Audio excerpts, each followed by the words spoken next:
প্রিয় অষ্টম শ্রেণীর ছাত্রছাত্রীরা, welcome to our channel SES academy. তোমাদের ভূগোলের প্রশ্নবিচিত্র থেকে সেকেন্ড ইউনিট টেস্টের আজকে 1 নম্বর স্কুলটা দেখে নেব। চলো শুরু করি। উত্তর গোলার্ধে 5 ডিগ্রি থেকে 25 ডিগ্রি অক্ষাংশের মধ্যবর্তী অঞ্চলে আয়ন বায়ু প্রবাহিত হয়। পৃথিবীর উচ্চতম জলপ্রপাত হল ওরিনোকো। গোধূলি অঞ্চল নামে পরিচিত শেলভা অঞ্চল। বজ্রপাত সহ ভীষণ ঝড় বৃষ্টি হয় কিউমুলোনিম্বাস মেঘ থেকে। ব্রাজিল উচ্চভূমি ও আন্দিজ পর্বতমালার মধ্যে আছে ম্যাটো গ্রাসো মালভূমি। বাণিজ্য বায়ু বলা হয় আয়ন বায়ুকে। 2 দাগে শূন্যস্থান পূরণ করো। গাছপালার প্রচ্ছেদন প্রক্রিয়ার মাধ্যমে জলীয় বাষ্প বাতাসে যুক্ত হয়। ব্রাজিল মালভূমি আমাজন ও লা প্লাটা নদীর জলবিভাজিকা হিসেবে অবস্থান করছে। উত্তর আমেরিকা মহাদেশটিকে এশিয়া মহাদেশ থেকে পৃথক করেছে বেরিং প্রণালী। অ্যাঞ্জেল জলপ্রপাত সৃষ্টি হয়েছে ওরিনোকো নদীর উপরে। দেখো, এটি দেখিয়ে দিচ্ছি। সেন্ট লরেন্স নদী নায়াগ্রা জলপ্রপাত আর ওরিনোকো নদী অ্যাঞ্জেল জলপ্রপাত। পৃথিবীর বৃহত্তম ময়দা শিল্পকেন্দ্রের নাম হল বাফেলো। জলকণা ও তুষারকণার মিশ্রিত রূপ হল স্লিট। ক স্তম্ভের সঙ্গে খ স্তম্ভ মেলাও। চিকাগো ক্যারি, এখান থেকে হবে বৃহৎ লৌহ ইস্পাত কেন্দ্র। মেসাবি, মার্কিন যুক্তরাষ্ট্রের বৃহত্তম লৌহ আকরিক খনি। ডেট্রয়েট, বৃহত্তম মোটর গাড়ি নির্মাণ কেন্দ্র। মন্ট্রিল, উল্লেখযোগ্য ইঞ্জিনিয়ারিং শিল্প কেন্দ্র। 2-3 নিচের প্রশ্নগুলির পূর্ণ বাক্যে উত্তর দাও। কোন মেঘের অপর নাম বাম্পি ক্লাউড? বাম্পি ক্লাউড কাকে বলে? স্ট্র্যাটোকিউমুলাস মেঘকে। পৃথিবীর বৃহত্তম সাধু জলের হ্রদটির নাম কি? পৃথিবীর বৃহত্তম সাধু বা সুপেয় জলের হ্রদের নাম হল সুপিরিয়র হ্রদ। রকি পার্বত্য অঞ্চলে প্রবাহিত স্থানীয় বায়ুর নাম কি? চিনুক। দেখো, উত্তর আমেরিকার মধ্যভাগে বসন্তের শুরুতে যে উষ্ণ ও শুষ্ক বায়ু রকি পর্বতের পূর্ব ঢালের বরফ গলিয়ে দেয় তা চিনুক নামে পরিচিত। এস্টেনসিয়া কি? এস্টেনসিয়া হল দক্ষিণ আমেরিকায় কাজ পালনের জন্য ব্যবহৃত বৃহদায়তন খামার। 3 দাগে বাষ্পীভবন ও ঘনীভবন বলতে কি বোঝো? দেখো, বাষ্পীভবন লিখবে 163 নম্বর পৃষ্ঠাতে রয়েছে রায়মার্টিনের, এখান থেকে এ অবধি। তারপর ঘনীভবন লিখবে এখান থেকে এ অবধি। উত্তর আমেরিকা মহাদেশের মোট দেশের সংখ্যা কয়টি? 23টি। উত্তর আমেরিকা মহাদেশের স্বাধীন দেশ মানে মোট দেশের সংখ্যা হচ্ছে 23টি। কানাডার সিল্ট অঞ্চলে অসংখ্য হ্রদ দেখা যায় কেন? দেখো, এটি 306 নম্বর পৃষ্ঠাতে রয়েছে, এখান থেকে এ অবধি।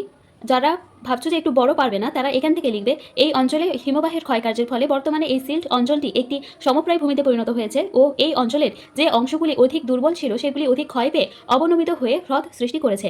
এই কারণে কানাডিয়ান সিল্ট অঞ্চলে অসংখ্য হ্রদ দেখা যায়। আর উদাহরণটা দিয়ে দেবে, যে কোনো একটা গ্রেট বিয়ার দিয়ে দেবে।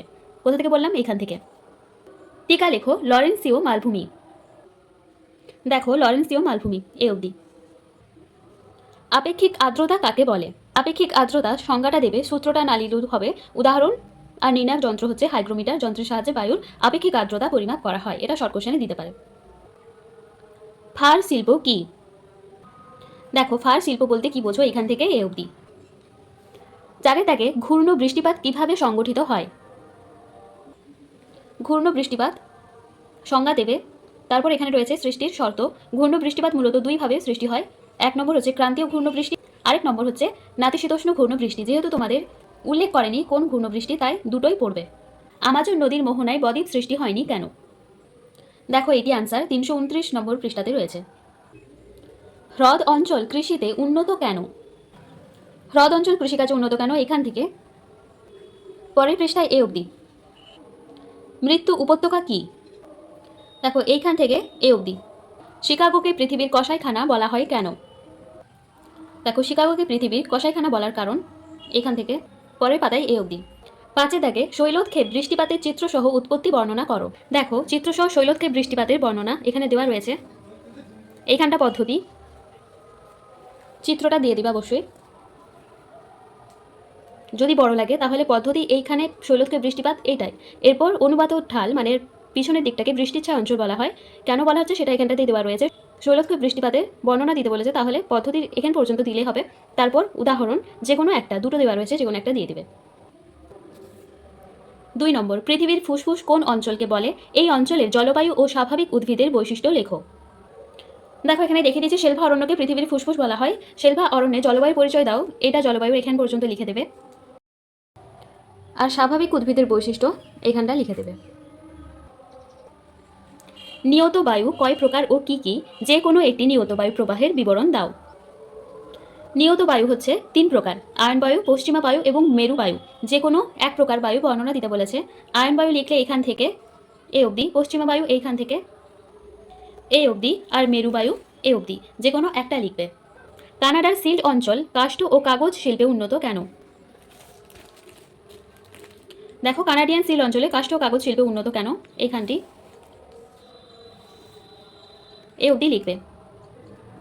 চলো আজকে এই পর্যন্তই। পরের দিন আমরা 2 নম্বর মডেল সেটটা দেখে নেব। ক্লাসটি ভালো লাগলে অবশ্যই লাইক করো, আমাদের চ্যানেলটি সাবস্ক্রাইব করো এবং বন্ধুদের সাথে শেয়ার করে দিও আর কমেন্ট করো।